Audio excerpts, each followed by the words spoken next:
J'ai passé du temps devant Dieu. Et Dieu me disait, Patrick, j'ai dit oui. On connaît la voix de Dieu. J'ai dit oui, Seigneur. Il me dit, j'ai un mot pour Perpignan. Et j'ai un mot pour toi, mon frère, ma soeur. Toi qui passes peut-être par le découragement. Peut-être toi qui es fatigué. Peut-être toi qui es accablé par les problèmes et les soucis, les tracas. Je voulais prêcher ici le salut, et c'est important de prêcher le salut, la repentance, et on va voir ce que Dieu veut. Mais je disais à Dieu, Seigneur, vous savez, des fois on passe par des moments difficiles. Et moi, le premier qui est serviteur de Dieu, en ce moment, je passe par des moments difficiles. Je dis que Seigneur, je souffre en ce moment. Je souffre pour l'œuvre. Je souffre parce qu'il y a des problèmes. Qui n'a pas de problèmes? Dites-moi. Vous n'avez pas de problème, vous? Vous êtes sans souci? Malheureusement, quand il y a des problèmes, au lieu de faire face, eh bien, des fois, on s'éloigne. Et nous allons voir dans la parole de Dieu un homme qui va s'éloigner de Dieu. L'homme par excellence, l'homme de Dieu, pas n'importe qui. Et que Seigneur, il a combattu plein de combats, il a tout gagné. C'est un champion, Seigneur. Et il m'a dit, Patrick, le champion. Et Jézabel a voulu mettre KO. J'ai dit que Seigneur, une femme a voulu mettre KO un homme de Dieu. Il me disait oui. Je voudrais vous dire quelque chose ce soir. Il connaît ta souffrance, il connaît ta douleur. Il connaît le poids que tu portes en ce moment dans ton cœur. Il connaît tes fardeaux. Il connaît ta vie. On fait une lecture et on va... J'aime bien me laisser conduire après. Béni soit Dieu. Je suis à moitié catalan, moitié espagnol. Et voilà, c'est comme ça. Nous allons voir une histoire où Élie avait fait des miracles, on pourrait dire 450 prophètes. Il les avait égorgés. Élie avait fait revenir un enfant qui était mort à la vie. Élie avait fait beaucoup, on pourrait dire, de miracles, parce qu'il priait Dieu. Mais à un moment donné, ça arrive de s'éloigner, ça arrive de se décourager. Dieu soit béni. Achab rapporta à Jézabel tout ce qu'avait fait Élie et comment il avait tué par l'épée tous les prophètes. Jézabel a envoyé un messager à Élie pour lui dire que les dieux me traitent dans toute leur rigueur si demain à cette heure je ne fais de ta vie ce que tu as fait à la vie de chacun d'eux. Élie, voyant cela, se leva, s'en alla pour sauver sa vie. Il arriva à Beersheba qui appartient à Juda et il laissa son serviteur. Pour lui, il alla dans le désert, où après une journée de marche, il s'assit sous un genêt et demanda la mort, en disant, c'est assez, maintenant Éternel, prends mon âme, car je ne suis pas meilleur que mes pères. Il se coucha et s'endormit sous le genêt, et voici un ange le toucha. Il lui dit, lève-toi, mange. Il regarda, il avait enchevé un gâteau cuit avec des pierres chauffées et une cruche d'eau. Il mangea et but, puis se recoucha. L'ange de l'Éternel vient une seconde fois, le toucha et dit, lève-toi et mange, car le chemin est trop long pour toi. Il se leva, mangea et but, avec la force que lui donna cette nourriture. Il marcha 40 jours et 40 nuits jusqu'à la montagne de Dieu à Horeb. Et là, il rentra dans une caverne. Il y passa la nuit. Voici la parole de l'Éternel lui fut adressée en ces mots. Que fais-tu ici, Élie? Et il répondit, j'ai déployé mon zèle pour l'Éternel, le Dieu des armées, car les enfants d'Israël ont abandonné ton alliance. Ils ont renversé les autels, ils ont tué par l'épée les prophètes. Je suis resté moi seul et ils cherchent à monter la vie. L'Éternel dit, sors et tiens-toi dans la montagne devant l'Éternel. Et voici l'Éternel passeur. Que Dieu soit béni. Je voudrais rester sur ça. Je voudrais pas aller plus loin, parler du vent, parler d'autres choses, mais parler sur ça. Nous voyons que Dieu soit béni, qu'il s'enfuit. Il s'enfuit, pourtant Élie veut dire, oh mon Dieu, il est notre Dieu. Vous avez remarqué, quand on passe par des difficiles, on dit, Seigneur, viens, Éternel, viens, tu es mon Dieu, viens dans ma vie, viens dans mon foyer. Les serviteurs, on passe par là, j'en suis sûr. Vous avez remarqué qu'on passe par des tribulations, par des problèmes, mais il s'enfuit dans le désert. Et après une journée de marche, il s'arrête sous un arbre, et il demande la mort et s'endort. Des fois, les épreuves que nous traversons sont difficiles, oui ou non? Les personnes sont angoissées, ils sont en miettes. Et quand ils sont en miettes, ils n'ont plus envie de prier. Ils n'ont plus envie d'aller à la réunion. Ils n'ont plus envie de rien, plus de méditer la parole de Dieu. Plus rien du tout. C'est le brouillard.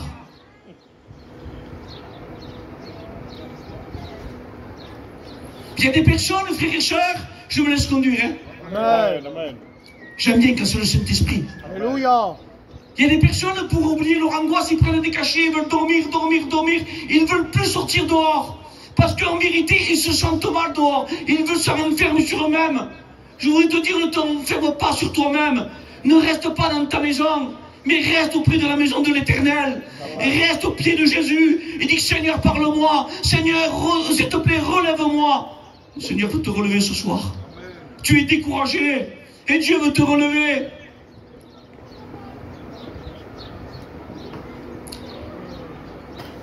Élie, qu'est-ce qui t'arrive, Élie? Patrick, qu'est-ce qu'il y a? Qu'est-ce qu'il y a, Élie? Je pourrais lui dire, Élie, qu'est-ce qu'il y a? Il me répondrait, Patrick, je suis fatigué. Je suis découragé. J'en peux plus, Patrick. Je m'en vais. L'évangile, c'est trop lourd pour moi. Certains chrétiennes me font du mal. C'est trop difficile pour moi. Le pasteur m'a dit ça, ça m'a fait mal. Je me laisse conduire par Dieu. Parce que le Saint-Esprit, je sais qu'il agit puissamment. Alléluia. Dieu soit béni. Élie, qu'est-ce que tu fais? Mais tu fais quoi? Mais qu'est-ce que tu fais en ce moment, mon frère, ma soeur, mon ami? Qu'est-ce que tu fais? Où tu en es avec Dieu? Qu'est-ce qui t'arrive? Pourquoi tu n'y arrives plus? Tu fais comme Élie.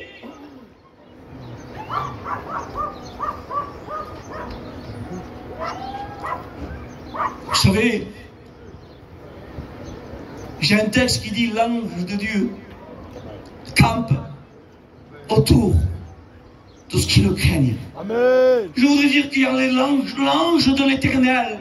Quand c'est l'ange de l'Éternel, c'est Jésus qui descend. Amen. C'était pas n'importe quel ange qui est descendu voir Élie. C'est pas n'importe qui est là ce soir. C'est les anges qui sont descendus du ciel pour parler à ton cœur et pour parler à ta vie.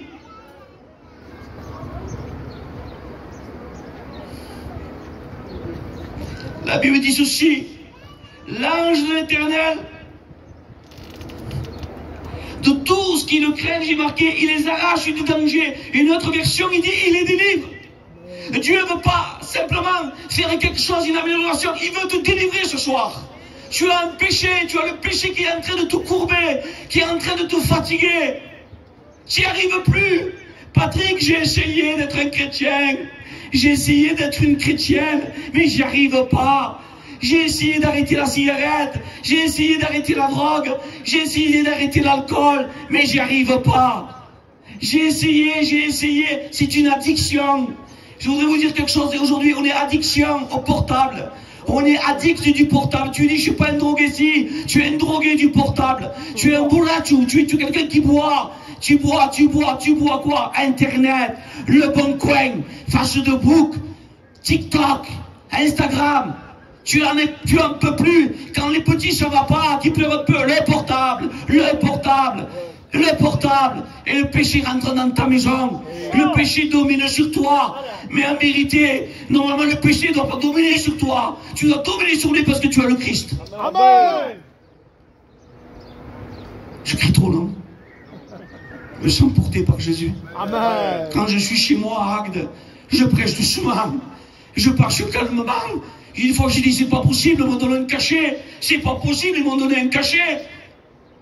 Mais non, ce soir, il y a la vérité, je dis, il y a l'antibiotique pour ta vie. Amen. Il n'y a pas un Doliprane, il y en a qui prennent un cachet et ils disent, ça va mieux, le cachet n'a pas encore effet. Menteur, menteuse.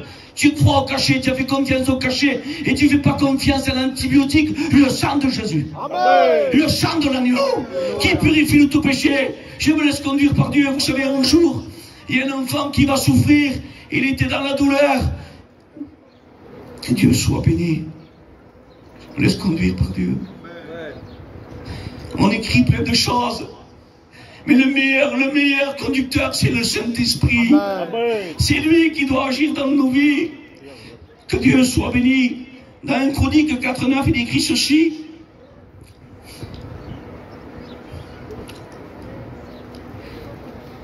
Jochebed était plus considéré que ses frères. Sa mère lui donna le don de Jochebed en disant, c'est parce que je l'ai enfanté avec douleur.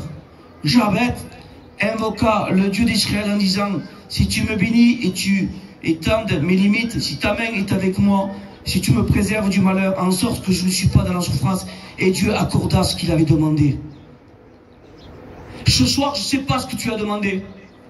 Peut-être tu as demandé pour ton foyer, peut-être tu as demandé pour ton beau-fils, peut-être pour ta belle-fille, peut-être pour ta fille, pour ton fils, je ne sais pas. Mais Dieu veut te l'accorder. Tu souffres pour ton beau-fils, tu souffres pour ta belle-fille, tu souffres pour tes enfants. Je ne sais pas pourquoi tu souffres. Pourquoi? Parce qu'il y a le péché dans ton foyer. Et tu ne veux pas du péché, toi. Tu ne veux pas que ça rentre dans ton foyer. Le péché, ça veut dire mon péché. Erreur, faillite. Quitter le chemin droit pour se perdre pour l'éternité. Je ne sais pas comment tu es venu ce soir, mais je sais une chose. Jochebed, douleur, veut dire joue douleur. Douleur, viens ici à l'école. Douleur, viens là. Les gens se moquaient de lui. Douleur, douleur. On lui rappelait toujours sa douleur. Je voudrais vous dire quelque chose. Je me laisse conduire par Dieu. Amen. Vous savez, quand j'étais petit, mes parents étaient divorcés, étaient séparés. Dans le peuple gitan, est-ce que ça y est ça maintenant? Oui. Avant, non. Parce qu'avant, il n'y avait pas parents isolés. Avant, les femmes ne touchaient pas parents isolés, ils attendaient que le mari travaille, qu'il apporte la paye, ils n'avaient pas le permis de conduire, ils n'avaient rien du tout. Aujourd'hui, ça a changé. Quand j'étais tout petit, mes parents étaient divorcés. Et comme mes parents sont rentrés en prison pour 7 ans tous les deux, je suis rentré, on pourrait dire, dans une orphelinat. Ils m'ont placé. Quand ils m'ont placé avec mes frères en orphelinat. Et en orphelinat, je ne voulais pas, j'étais le dernier, moi. Et mon frère, c'était l'aîné. Et moi, je pleurais à mon frère, j'ai dit, je disais à mon frère, je veux rester avec toi, je veux dormir avec toi. J'ai dit, je suis qu'entouré de paille là. Et mon frère, lui, vous savez ce qu'il a fait? Il est allé voir la paille, il a dit, mon frère, il faut qu'il vienne avec moi. Sinon, je reste là. Et ils m'ont pris. Et il m'a pris avec lui. Je voudrais vous dire quelque chose. Dieu veut te prendre ce soir.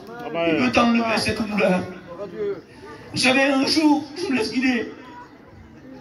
Je suis tombé d'un toit pour chercher un ballon.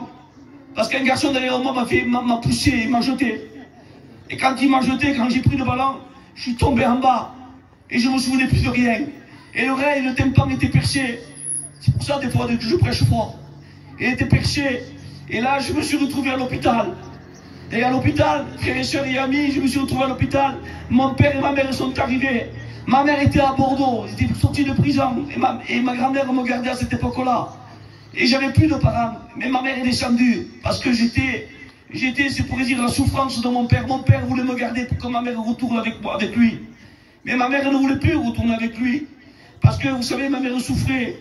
Ma mère, quand le café était trop chaud, mon père me souvient toujours qu'après une cafetière bouillante, il a jeté sur elle. Il l'a jeté sur elle. Il l'a pris par les cheveux. Et avec le respect que je vous dois. Et là, on est des gitans, je ne dirais pas le mot. Elle était toute dévêtue, il l'a traînée dans la rue. J'ai souffert, j'ai vu mes parents souffrir. Et là, quand j'étais à l'hôpital, je me suis réveillé. Et quand je me suis réveillé, alors que j'avais la douleur, j'ai vu ma mère au pied du lit, j'étais content. Et puis j'ai vu mon père, et mon père s'est disputé avec ma mère. On lui disait, qu'est-ce que tu fais là? Et il disait, je veux voir mon fils. Je suis venu voir mon fils.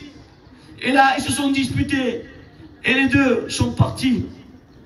Et alors, ce qui s'est passé, parce que j'étais sous la garde de mon père, eh bien, j'attendais, moi, tous les jours, j'attendais mon père, et j'étais à Montpellier, à Saint-Charles. Je me souviens toujours, j'attendais que mon père vienne. J'étais tout petit, et il avait une Renault 15 jaune. Renault 15 jaune, c'était très vieux jaune en plus. Et vous savez, je me mettais à la vitre et j'attendais. Et la femme me disait, mais mon petit garçon, qu'est-ce que tu attends? Et des journées, j'ai dit, j'attends mon père. Mon père va arriver. Et des journées passées, mon père ne venait pas. Parce qu'il s'était disputé avec ma mère. Et mon père ne venait plus, ni ma mère, ni mon père. Et moi, j'attendais tous les jours à travers la vitre. Et j'ai dit, je t'attends pas. Je t'attends. Tu vas venir parce que tu m'aimes.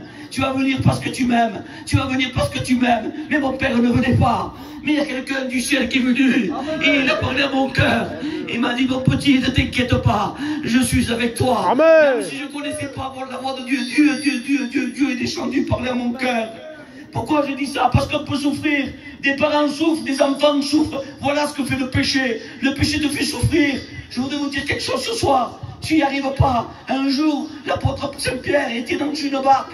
Jésus était là, il était en train de prêcher, frère Luc 5 était en train de prêcher, et Pierre avait lavé ses filets, il était retourné sur la terre, il avait les filets, il était fatigué, toute une nuit sans rien prendre, en train de laver, les mains peut-être pas trop jolies, fatigué, Jésus arrive. Et quand on est fatigué, Jésus vient. Il parle à nos cœurs. Il nous encourage, il nous fortifie. Et là, bien sûr, ce qu'il va faire, Pierre est en train de dire peut-être à sa femme, parce qu'il a une belle mère, il avait une femme, hein, et il dit, sa femme devait dire, Pierre, qu'est-ce que tu fais là?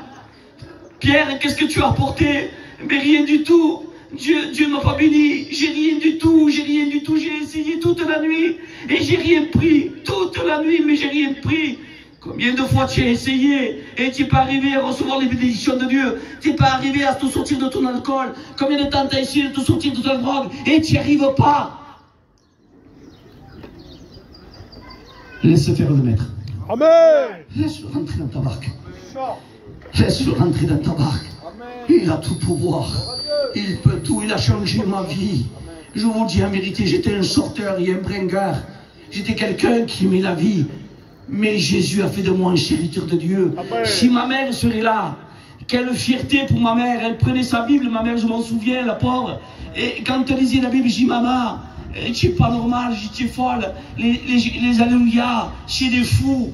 Quand tu vas là-bas, tu es en bonne santé, quand tu ressors, tu es malade, je suis obligé de te chercher. Si Dieu est vraiment, il est bon, pourquoi tu es malade? C'est pas normal que tu es malade, maman. Donc c'est pas normal, alors c'est pas un bon Dieu. Et toujours on met sur le compte de Dieu quand ça va pas. Dieu si, Dieu là, Dieu si. Je voudrais dire que ça vient pas de Dieu. Le diable est venu pour voler, égorger et détruire. Voilà, l'œuvre de Satan, il vient pour te détruire. Mais Dieu vient pour quoi faire? Pour te sauver. Veux-tu être sauvé ce soir? Veux-tu rentrer dans la barque de Jésus? Jésus va lui dire quelque chose à Pierre. Pierre, éloigne-toi du bord. Et à voulant dire, va au large. Et Jésus veut te mettre au large ce soir. Et quand il va aller au large, Jésus veut lui dire quelque chose. Parce que Pierre, en vérité, Pierre, j'irais peut dire, mais Patrick, je suis un pécheur, moi. Je suis un professionnel. Et Jésus me dit de faire ça. Mais Jésus, tu sais pas, toi. Tu connais pas. Tu connais rien de la pêche. Jésus connaît tout. Jésus connaît ton cœur ce soir. Jeune frère, Dieu te connaît ce soir. Je ne sais pas comment tu es venu. Mais Dieu t'aime. Dieu t'aime. Je voudrais te dire à toi aussi que Dieu t'aime. Tu es venu peut-être ce soir. Vous êtes venu ce soir. Et vous avez dit, Seigneur, dans votre cœur, je vais ouvrir encore une réunion de plus. Je vais essayer. Je vais essayer. Mais Dieu parle ce soir. C'est bien d'essayer, mais c'est mieux d'y arriver. Amen. Alors bien sûr, je vais finir avec ça, parce que je ne veux pas la faire trop longue, la réunion. Élie, qu'est-ce que tu fais? Je reviens. Je n'ai pas oublié. Élie, quoi? Sors de là. Mais Élie, pourquoi tu ne manges pas beaucoup? Tu as mangé un peu et tu te rendors. Je dis, pourquoi il a fait ça? Les frères, pourquoi il a fait ça? Pourquoi il a mangé un peu? Pourquoi il s'est rendormi? Et puis il a remangé encore une fois. Parce que les frères, un peu de Dieu, ça ne suffit pas. Il en faut beaucoup. 40 jours et 40 nuits à passer dans le désert. Si on n'a pas de Dieu, on n'y arrive pas. Dans les problèmes, difficultés, on n'y arrive pas. Je reviens sur Pierre. Ma femme, je lui ai pris. Mon fils, je ne sais pas, il n'a pas de fils, il n'est pas écrit. Hein. Attention, c'est pas ce que j'ai pas dit. Hein. Attention. Mais je m'imagine mon endroit. Il n'y a rien du tout. J'ai rien. Il n'y a rien ce soir. Il n'y a rien eu toute la nuit. Rien du tout. Il ne s'est rien passé. La lumière de Dieu n'est pas descendue. Il ne m'a rien apporté ce soir. Combien de fois tu es rentré chez toi avec les poches vides? Et ta femme te disait, t'as rien pris, t'as rien fait. Il faut tout soumettre à Dieu. Quand il va jeter le filet, il dit sur ta parole, sur ta parole, sur ta parole, je vais jeter le filet à droite. Et quand il va jeter le filet, il dit que les filets vont se rompre, presque à se rompre, dans le moyen de vie. Qu'est-ce que je veux dire ce soir? Est-ce que c'est Dieu qui est capable de te donner? Est-ce que vous croyez que Dieu est capable de donner? Il dit qu'il lui donnait quoi? Du pain et de la viande. Et il y a une histoire dans la parole, une histoire que moi j'ai lue. Un jour, il y avait un enfant, c'était au mois de décembre, et il n'avait rien à manger. Rien du tout, ils étaient 3 frères. Et au mois de décembre, ils n'avaient rien à manger. Et là, bien sûr, il y avait la mère qui était en train de pleurer. Il n'y avait rien pour ses enfants, c'était à Noël, il n'y avait rien du tout. Et nous, nos enfants, ils sont gâtés, ils ont de tout. Il y en a, ils s'amusent avec les cartons. Il y en a trop. On ne sait plus où les mettre, les jouets. Je finis avec cette histoire. Et cette femme va pleurer. Et le petit garçon va dire à sa mère, maman, pourquoi tu pleures? Pourquoi tu pleures? Maman, pourquoi tu pleures? Pourquoi tu es triste? Tu m'as dit l'histoire d'Élie, qu'un corbeau venait. Il venait, il apportait du pain et de la viande. Il dit, maman, crois-tu que Dieu, si je prie, le corbeau va venir? Il dit, si tu crois, toute hésitante, si tu crois, si tu le crois, vérité, ce petit va se mettre à prier, va s'enfermer dans sa chambre, il va dire, Seigneur, ce que tu as fait pour Élie, je vais prier et le corbeau va venir aussi. Il avait la foi. Et il va sortir dehors. Il y a un homme qui va passer. Il va ouvrir la porte, c'était l'hiver, il faisait froid. Et cet homme va passer. Il va voir le petit garçon dehors, il lui dit, qu'est-ce que tu fais ici? Il fait froid. Et rentre chez toi. Et il dit non, il dit, j'attends le corbeau. J'attends le corbeau. Et quel corbeau? Puis il va rentrer. Et quand il va rentrer, il va lui dire à sa mère, mais qu'est-ce qu'il dit? Comment dire? Il dit, mais voilà, il dit, j'ai lu l'histoire d'Élie et du corbeau. Et puis quand il dit ça, il se rend compte qu'il n'y avait rien à manger. Et lui, l'homme était habillé tout en noir comme moi ce soir. Et ce soir, je ne suis pas le corbeau. Je suis venu t'apporter la parole de Dieu. Je suis venu t'apporter la parole de Dieu. Et bien sûr, quand il va lui dire ça, lui, il va réfléchir, il va dire, je suis habillé en noir. Sûrement que Dieu m'a appelé à venir jusqu'à cette maison. C'est moi le corbeau. C'est moi alors le corbeau. Alors lui dit au petit garçon, prends un panier et viens ici moi. Cet homme était élégant. Cet homme, c'était le maire du village. C'était pas n'importe qui. Et il va aller bien sûr. Et quand il va aller, il va revenir avec un panier. Il va dire, maman, regarde ce que tu as fait. Dieu a rempli mon panier. Ce soir, il veut remplir ton cœur. Je ne sais pas comment tu es venu, mais Dieu veut remplir ton cœur ce soir.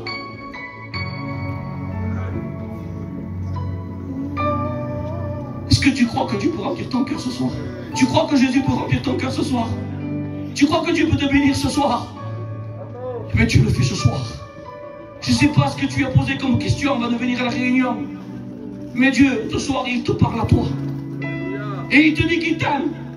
Qu'il a porté ton péché à la croix du Calvaire. Amen. Jésus a porté nos péchés.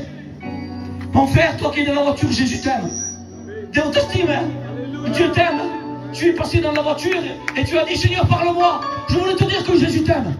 Il aime ton foyer. Je ne sais pas ce qui se passe, mais Dieu t'aime. Est-ce que tu crois que Jésus t'aime? Alors tu vas sortir de ta voiture et je vais prier pour toi. C'est pour lui la réunion ce soir. Amen. Je vais prier pour toi. Ton nom soit béni, Jésus. Je prie de te glorifier. Seigneur, tu connais. Tu savais, Seigneur, il est passé par là. Seigneur, parce qu'il fallait qu'il s'arrête. Seigneur, te prie de le bénir. Seigneur, tu connais son cœur. Seigneur, il voulait voir des miracles, et puis il voit le miracle à travers son serviteur. Il voit le miracle ce soir. Seigneur, ouvre, Seigneur. Ouvre les clés du ciel pour lui au nom de Jésus. Je prie de te glorifier. Tu connais la souffrance. Tu connais la douleur de son cœur. Tu connais ses angoisses, ses problèmes. Tu sais tout de lui. Que le bénir, Seigneur.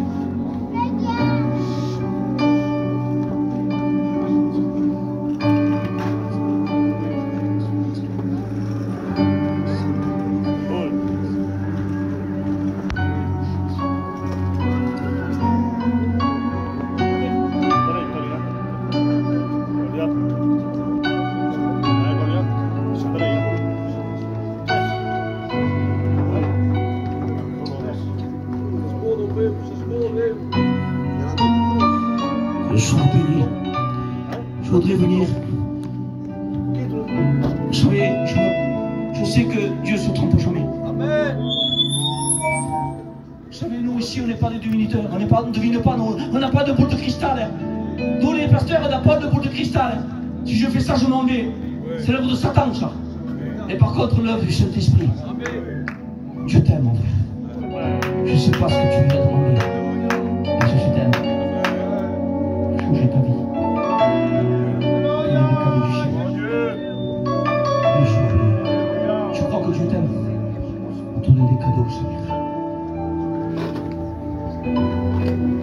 Je voudrais qu'on couvre le front, on chante un cantique, frère. On a le temps. Viens, Pamela. Viens, cante ton cantique. Attends. Oui, vous qui êtes là-bas sur les voitures, Dieu ne vous a pas oublié. Dieu vous aime. Estar en tu presencia y poderte contemplar. Necesito estar contigo. Élie, sors, mon frère, ma soeur. Necesito adorar.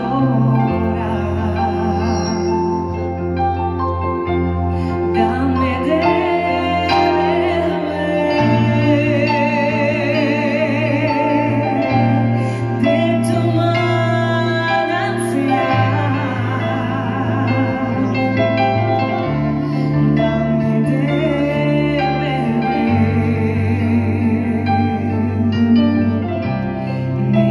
see you.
peux laisser le micro à Jeannot.